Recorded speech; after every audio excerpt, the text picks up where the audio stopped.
Au début du film, on voit un pêcheur expérimenté partir en mer comme il l'a fait des milliers de fois auparavant. Il lance son filet depuis son bateau, mais quelque chose ne va pas.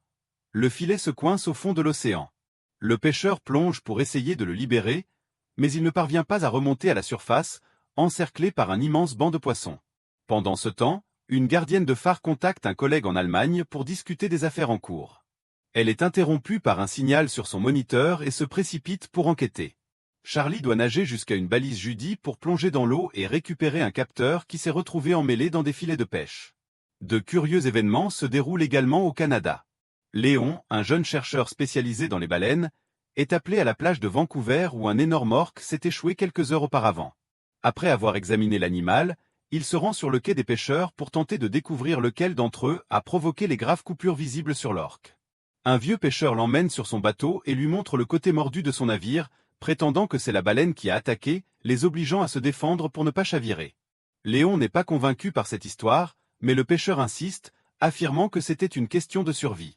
Charlie et son nouvel ami lancent un capteur réparé dans l'océan pour suivre les populations marines.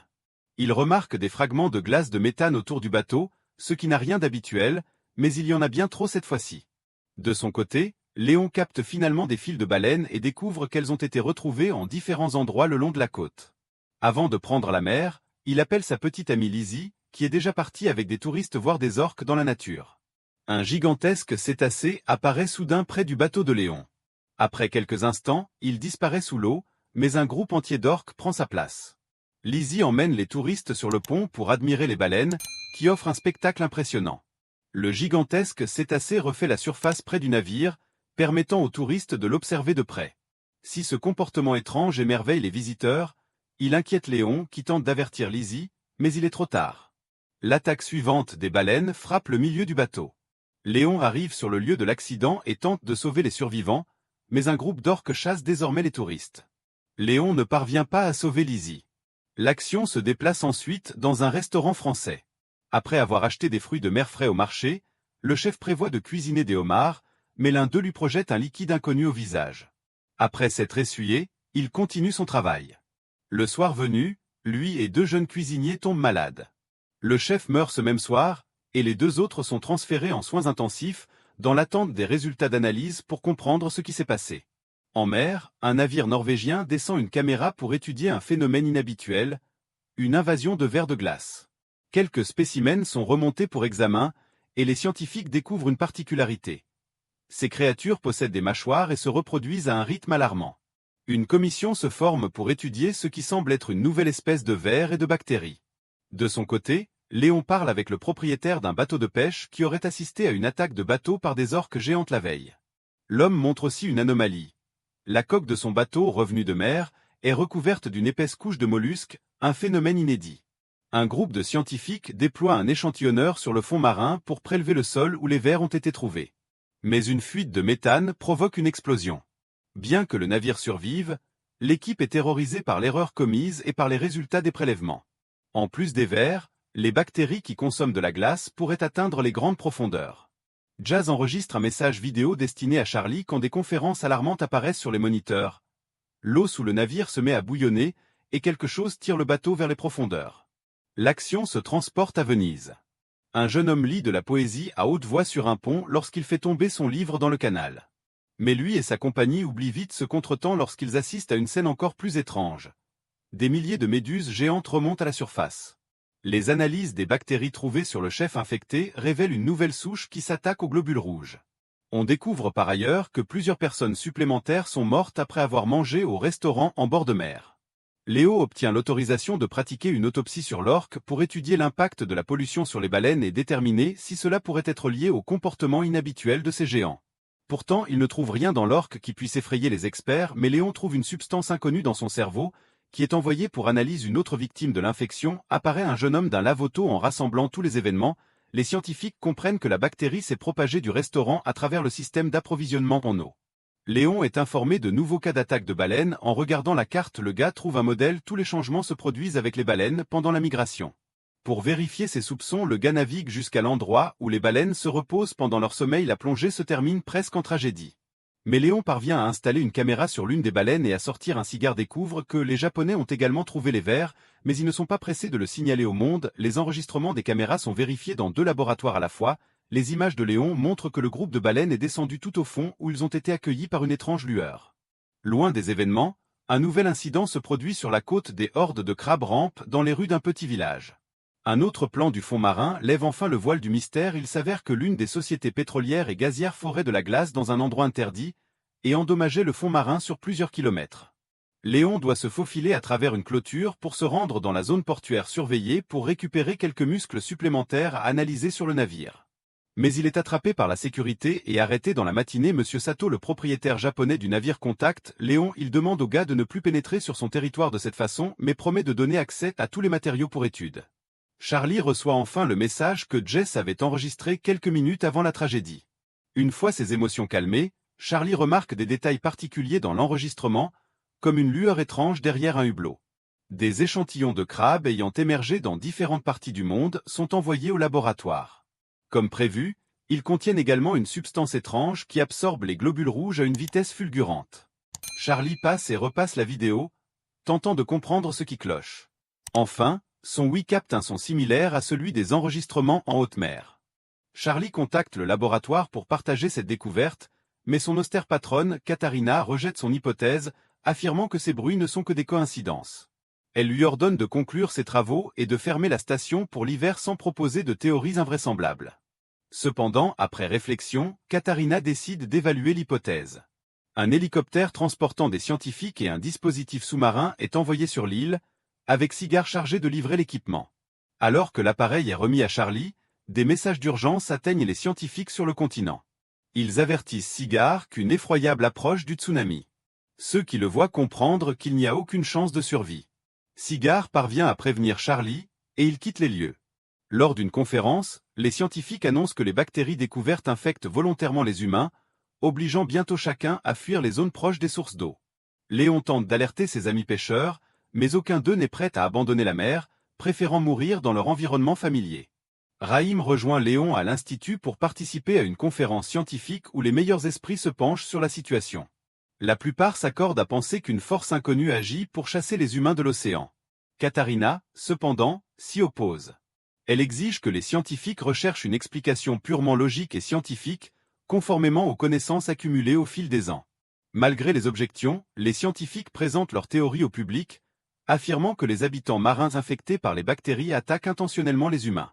Ils donnent même un nom à cette intelligence émergente, mais les hauts responsables accueillent cette version avec sarcasme, demandant des solutions plus scientifiques que des négociations avec une forme d'intelligence inconnue. Samantha Grove, astrophysicienne, vient en aide aux scientifiques. Contrairement aux politiciens, elle a étudié leur rapport en détail et conclut que le son enregistré est typique d'un langage inconnu venu d'un autre monde. Son équipe a également capté le même signal en Antarctique. Mifuno, une figure influente japonaise, croit aussi à la théorie de Cigar et accepte de financer ses recherches dans l'espoir de sauver le monde. Cigar rassemble une équipe et leur annonce le début de la mission. Il les invite à réfléchir aux risques et prévient que ceux qui décident de continuer devront se préparer à une expédition dans l'Arctique dans 48 heures. Les scientifiques rentrent chez eux pour dire adieu à leurs proches et les prévenir de leur départ. Bien que leur famille tente de les dissuader, tous comprennent que c'est leur dernière chance de changer les choses. Selon leurs calculs, la plus grande concentration de bactéries intelligentes est située dans l'une des vallées de l'Antarctique où ils pourraient vivre pendant des millions d'années. L'équipe de la société se prépare à établir le contact. Tout le monde joue son rôle tout en accordant des interviews à une jeune journaliste. Finalement, les équipements du navire commencent à déclencher des interférences, et les scientifiques se préparent à capturer un signal provenant de cet organisme mystérieux. L'assistante de Sarah Mifuno s'assoit à la table aux côtés de Léon et lui avoue qu'elle n'aurait jamais cru en leur théorie sans son supérieur, qui a prouvé au fil des années que son intuition ne faillit jamais. Pendant ce temps, Samantha élabore un plan. Elle prévoit d'ajouter le cri d'un enfant humain au signal sonore émis par l'organisme et de renvoyer cet enregistrement à l'entité pour montrer qu'ils sont prêts à communiquer. Charlie demande à un collègue de l'accompagner dans l'appareil de plongée jusqu'au fond de l'océan. Le navire jette l'ancre, et les scientifiques commencent à transmettre le message sonore. Pendant ce temps, le couple audacieux monte dans la capsule et se prépare à plonger dans les profondeurs. Toute l'équipe attend avec impatience une réaction. Enfin, un mouvement apparaît sur le radar et les capteurs captent un signal sonore. L'équipe de la capsule essaie de contacter la passerelle du capitaine pour signaler un dysfonctionnement des ventilateurs et une pénurie imminente d'oxygène, mais la communication est interrompue.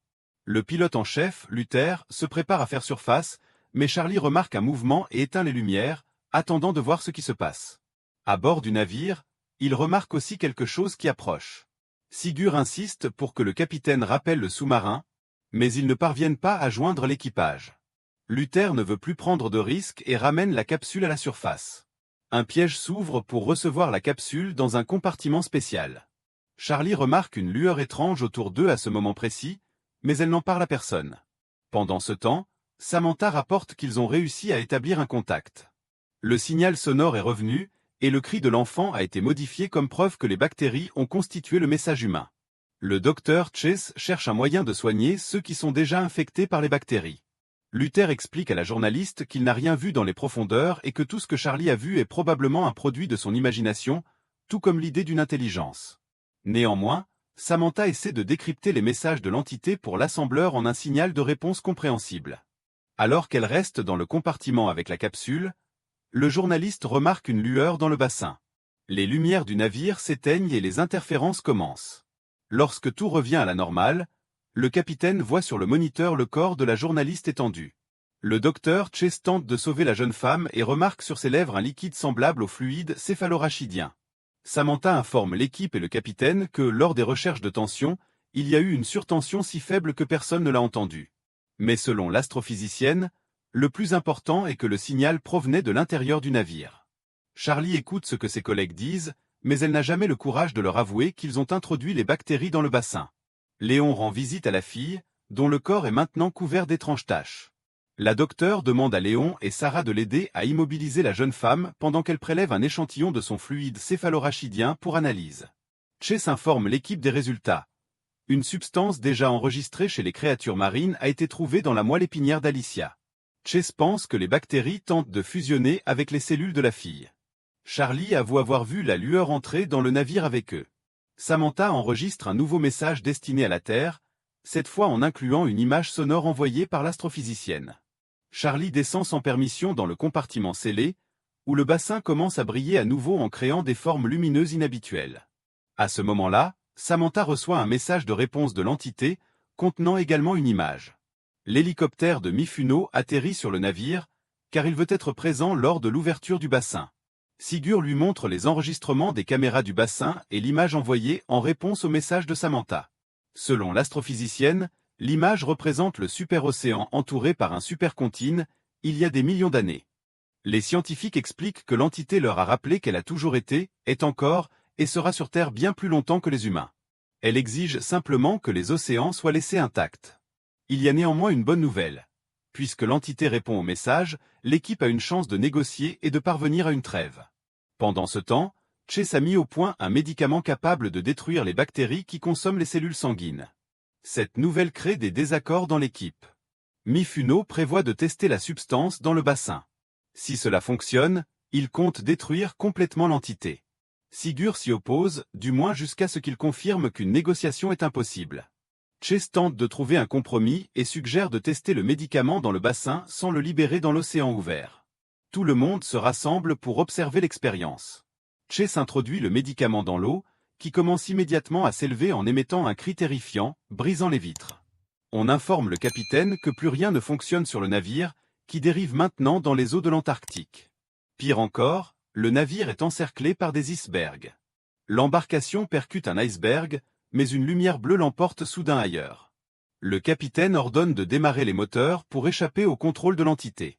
Il ne comprend pas pourquoi ils n'ont pas simplement déversé tout le médicament à bord dans l'eau. Sigurd tente d'expliquer au capitaine que tout ce qui se passe actuellement est la conséquence de son expérience irréfléchie dans le bassin, et que personne dans le monde ne fabriquera jamais assez de cette substance pour détruire l'entité à échelle planétaire.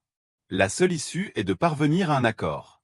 Alors que l'équipe débat des modalités pour négocier, l'entité emprisonne le navire entre les icebergs. Charlie se précipite vers la capsule pour descendre et livrer le corps de Luther à l'entité comme signé de soumission totale. Une fois dans les profondeurs, Charlie change ses plans. Elle s'injecte des cellules de fusion dans le cœur, fusionne avec l'entité et ouvre la porte de la capsule. Le corps tombe sous le contrôle de l'entité, et les icebergs libèrent le navire tandis que des milliards de lumières entourent la jeune femme. Plus tard, Charlie amène le navire sur une île déserte. Ses yeux s'ouvrent, brillant d'une lueur bleue intense. La série s'arrête ici. Veuillez écrire dans les commentaires ce que vous pensez de cette série.